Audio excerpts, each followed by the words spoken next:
The cutoff for bills to pass from their House of Origin was March 11th. You had a bill that you were hoping to make it out on the House floor for a vote, but it got stuck in the House Rules Committee. Can you give us an update on House Bill 1352?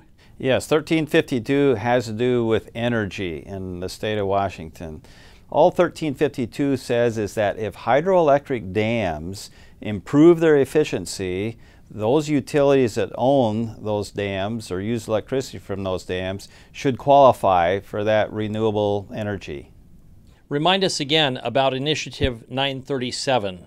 Well, it passed about 6 years ago, and what it says is that all utilities in the state of Washington have to meet certain requirements, and by 2020, 15% of their portfolio has to be from renewable energy, such as wind and sun, so forth. And so those utilities are trying to reach those mandates, so they're having trouble doing that.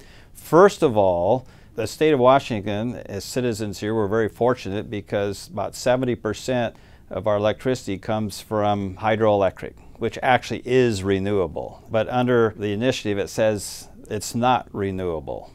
And you throw in nuclear energy of about 10%, which is almost renewable. We have almost 80% in our state that we have good, cheap, reliable power. So this is forcing utilities to add additional power from other sources, such as very expensive wind and solar. And they're having trouble doing that because they don't need the power. The reason they don't need the power is because of the recession recently, and the load or the requirements for the power are lower than everybody expected. So what it's causing is for customers to pay more than what they really need to for electricity. There were several bills proposed, including yours, to fix the law. What happened and why didn't they advance? Well, unfortunately, there's a very powerful group of people in the state of Washington called the Environmental Group, and they have a lot of political clout. One of those bills was simply to call the water that runs through our dams to be renewable. And that isn't going to get very far because of these political pressures. The second bill just created a different pathway. Instead of requiring utilities to go out and purchase expensive wind and solar energy, which is so intermittent, it isn't even base load energy because the wind only blows once in a while, about 30%. Solar, of course, only works when there's sun. That is not reliable, so they have to go out and even buy additional power to support that.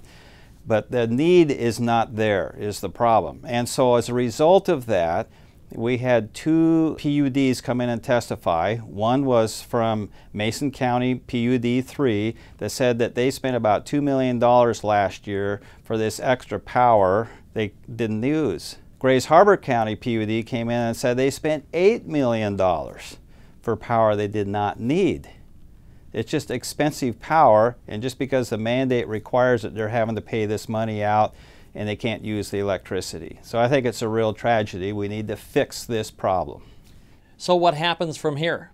Well, we've got about 40 days left in the session. These bills are all being held, and I think the governor is going to weigh in on his cap and trade, and I think there may be an attempt at incorporating some of these bills into a final package if he can get some progress toward cap and trade.